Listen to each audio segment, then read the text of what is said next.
ओम श्री परमात्मने नमः। ब्रह्म विद्या तथा योग शास्त्र विषयक श्री कृष्ण और अर्जुन के संवाद में आत्म संयम योग नामक छठा अध्याय। श्री कृष्ण महाराज बोले, हे अर्जुन, जो पुरुष कर्म के फल को न चाहता हुआ करने योग्य कर्म करता है वह सन्यासी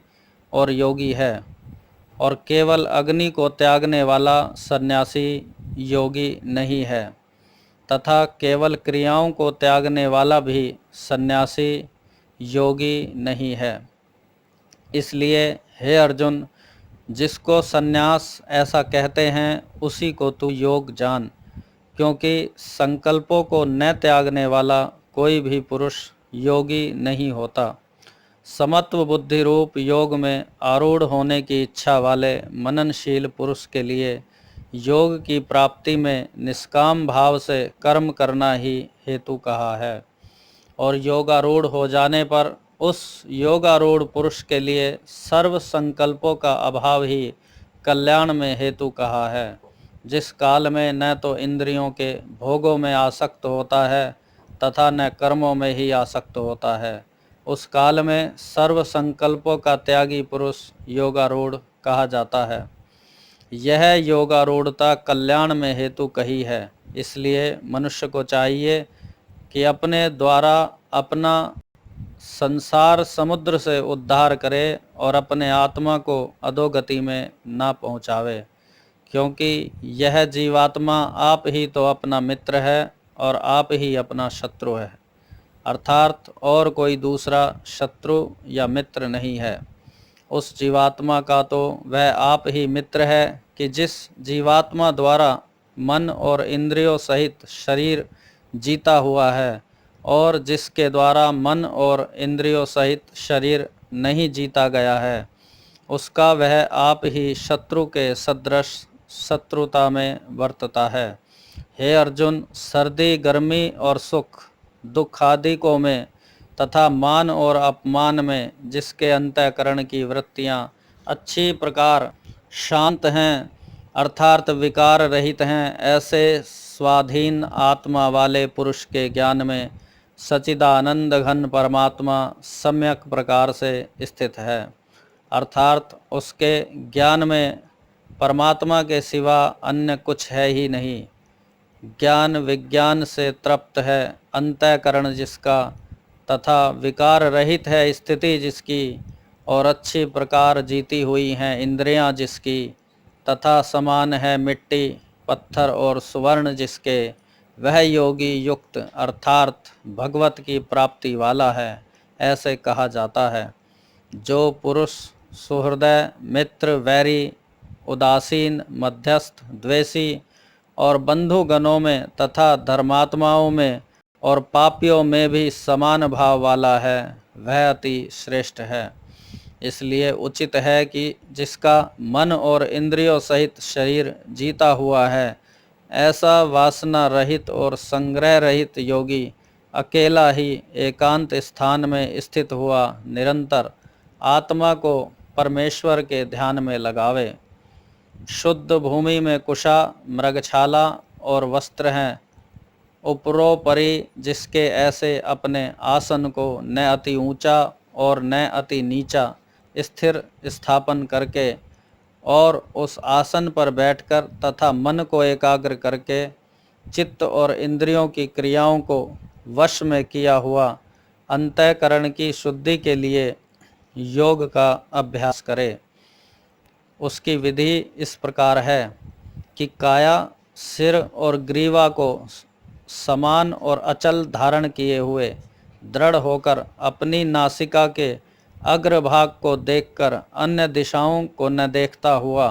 और ब्रह्मचर्य के व्रत में स्थित रहता हुआ भय रहित तथा अच्छी प्रकार शांत अंतःकरण वाला और सावधान होकर मन को वश में करके मेरे में लगे हुए चित्त वाला और मेरे परायण हुआ स्थित होवे। इस प्रकार आत्मा को निरंतर परमेश्वर के स्वरूप में लगाता हुआ स्वाधीन मन वाला योगी मेरे में स्थिति रूप परमानंद पराकाष्ठा वाली शांति को प्राप्त होता है। परंतु हे अर्जुन, यह योग न तो बहुत खाने वालों का सिद्ध होता है और न बिल्कुल न खाने वालों का, तथा न अति शयन करने के स्वभाव वाले का और न अत्यंत जागने वाले का ही सिद्ध होता है। यह दुखों का नाश करने वाला योग तो यथा योग्य आहार और विहार करने वाले का तथा कर्मों में यथा योग्य चेष्टा करने वाले का और यथा योग्य शयन करने तथा जागने वाले का ही सिद्ध होता है। इस प्रकार योग के अभ्यास से अत्यंत वश में किया हुआ चित्त जिस काल में परमात्मा में ही भली प्रकार स्थित हो जाता है, उस काल में संपूर्ण कामनाओं से स्पृहा रहित हुआ पुरुष योग युक्त ऐसा कहा जाता है। जिस प्रकार वायु रहित स्थान में स्थित दीपक चलायमान नहीं होता है, वैसे ही उपमा परमात्मा के ध्यान में लगे हुए योगी के जीते हुए चित्त की कही गई है। हे अर्जुन, जिस अवस्था में योग के अभ्यास से निरुद्ध हुआ चित्त उपराम हो जाता है और जिस अवस्था में परमेश्वर के ध्यान से शुद्ध हुई सूक्ष्म बुद्धि द्वारा परमात्मा को साक्षात करता हुआ सच्चिदानंद घन परमात्मा में ही संतुष्ट होता है तथा इंद्रियों से अतीत केवल शुद्ध हुई सूक्ष्म बुद्धि द्वारा ग्रहण करने योग्य जो अनंत आनंद है, उसको जिस अवस्था में अनुभव करता है और जिस अवस्था में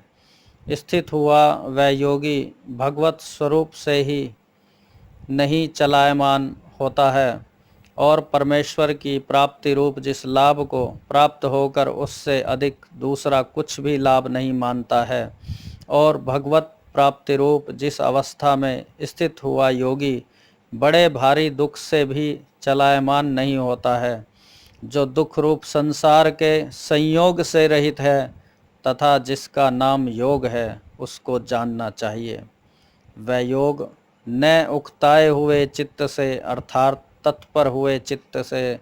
निश्चय पूर्वक करना कर्तव्य है। इसलिए मनुष्य को चाहिए कि संकल्प से उत्पन्न होने वाली संपूर्ण कामनाओं को निश्चेष्टता से अर्थात वासना और आसक्ति सहित त्याग कर और मन के द्वारा इंद्रियों के समुदाय को सब ओर से ही अच्छी प्रकार वश में करके क्रम क्रम से अभ्यास करता हुआ उपरामता को प्राप्त होवे तथा धैर्य युक्त बुद्धि द्वारा मन को परमात्मा में स्थित करके परमात्मा के सिवा और कुछ भी चिंतन न करे।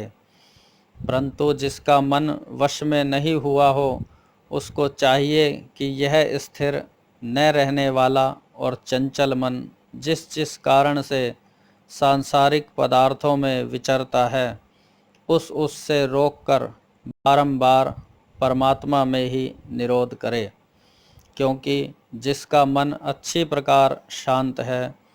और जो पाप से रहित है और जिसका रजोगुण शांत हो गया है,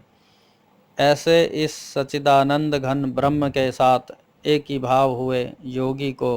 अति उत्तम आनंद प्राप्त होता है। वह पाप रहित योगी इस प्रकार निरंतर आत्मा को परमात्मा में लगाता हुआ सुखपूर्वक परब्रह्म परमात्मा की प्राप्ति रूप अनंत आनंद को अनुभव करता है। हे अर्जुन, सर्वव्यापी अनंत चेतन में एक ही भाव से स्थिति रूप योग से युक्त हुए आत्मा वाला तथा सब में समभाव से देखने वाला योगी आत्मा को संपूर्ण भूतों में बर्फ में जल के सदृश व्यापक देखता है और संपूर्ण भूतों को आत्मा में देखता है। अर्थात जैसे स्वप्न से जगा हुआ पुरुष स्वप्न के संसार को अपने अंतर्गत संकल्प के आधार देखता है, वैसे ही वह पुरुष संपूर्ण भूतों को अपने सर्वव्यापी अनंत चेतन आत्मा के अंतर्गत संकल्प के आधार देखता है। जो पुरुष संपूर्ण भूतों में सबके आत्मरूप मुझ वासुदेव को ही व्यापक देखता है और संपूर्ण भूतों को मुझ वासुदेव के अंतर्गत देखता है,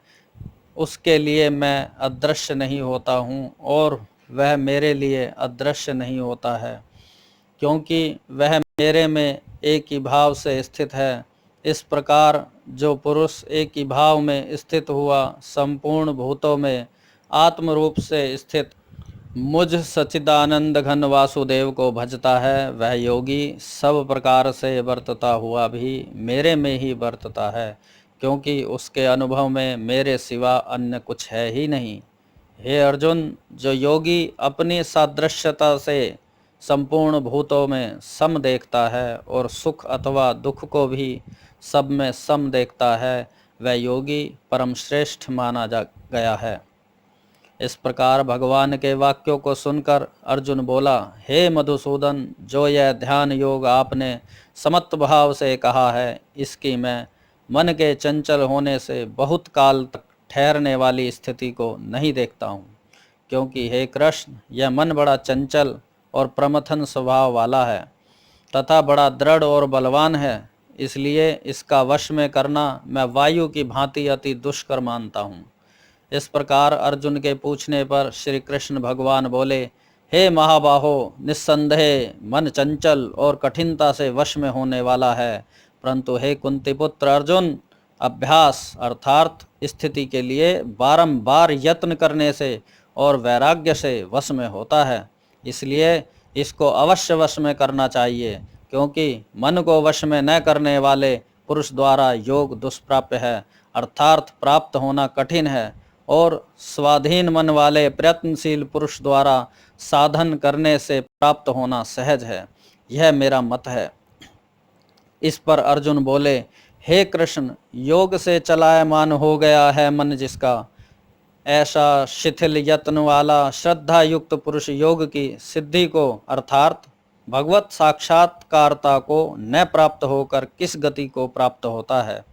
हे महाबाहो, क्या वह भगवत प्राप्ति के मार्ग में मोह हुआ आश्रय रहित पुरुष छिन्न भिन्न बादल की भांति दोनों ओर से अर्थात भगवत प्राप्ति और सांसारिक भोगों से भ्रष्ट हुआ नष्ट तो नहीं हो जाता है? हे कृष्ण, मेरे इस संशय को संपूर्णता से छेदन करने के लिए आप ही योग्य हैं, क्योंकि आपके सिवा दूसरा इस संशय का छेदन करने वाला मिलना संभव नहीं है। इस प्रकार अर्जुन के पूछने पर श्री कृष्ण भगवान बोले, हे पार्थ, उस पुरुष का न तो इस लोक में और न परलोक में ही नाश होता है, क्योंकि हे प्यारे, कोई भी शुभ कर्म करने वाला अर्थात भगवत अर्थ कर्म करने वाला दुर्गति को नहीं प्राप्त होता, किंतु वह योग भ्रष्ट पुरुष पुण्यवानों के लोकों को अर्थात स्वर्गाधिक उत्तम लोकों को प्राप्त होकर उनमें बहुत वर्षों तक वास करके शुद्ध आचरण वाले श्रीमान पुरुषों के घर में जन्म लेता है, अथवा वैराग्यवान पुरुष उन लोकों में न जाकर ज्ञानवान योगियों के ही कुल में जन्म लेता है। परंतु इस प्रकार का जो यह जन्म है, सो संसार में निस्संदेह अति दुर्लभ है। वह पुरुष वहाँ उस पहले शरीर में साधन किए हुए बुद्धि के संयोग को अर्थात समत्व बुद्धि योग के संस्कारों को अनायास ही प्राप्त हो जाता है, और हे कुरुनंदन, उसके प्रभाव से फिर अच्छी प्रकार भगवत प्राप्ति के निमित्त यत्न करता है। वह विषयों के वश में हुआ भी उस पहले के अभ्यास से ही निस्संदेह भगवत की ओर आकर्षित किया जाता है, तथा समत्व बुद्धि रूप योग का जिज्ञासु भी वेद में कहे हुए सकाम कर्मों के फल को उल्लंघन कर जाता है। जबकि इस प्रकार मंद प्रयत्न करने वाला योगी भी परम गति को प्राप्त हो जाता है। तब क्या कहना है कि अनेक जन्मों से अंतःकरण की शुद्धि रूप सिद्धि को प्राप्त हुआ और अति प्रयत्न से अभ्यास करने वाला योगी संपूर्ण पापों से अच्छी प्रकार शुद्ध होकर उस साधन के प्रभाव से परम गति को प्राप्त होता है, अर्थात परमात्मा को प्राप्त होता है, क्योंकि योगी तपस्वियों से श्रेष्ठ है और शास्त्र के ज्ञान वालों से भी श्रेष्ठ माना गया है, तथा सकाम कर्म करने वालों से भी योगी श्रेष्ठ है, इससे हे अर्जुन तू योगी हो। हे प्यारे, संपूर्ण योगियों में भी जो श्रद्धावान योगी मेरे में लगे हुए अंतरात्मा से मेरे को निरंतर भजता है, वह योगी मुझे परम श्रेष्ठ मान्य है। श्रीमद् भगवत गीता 6वां अध्याय संपन्न हुआ।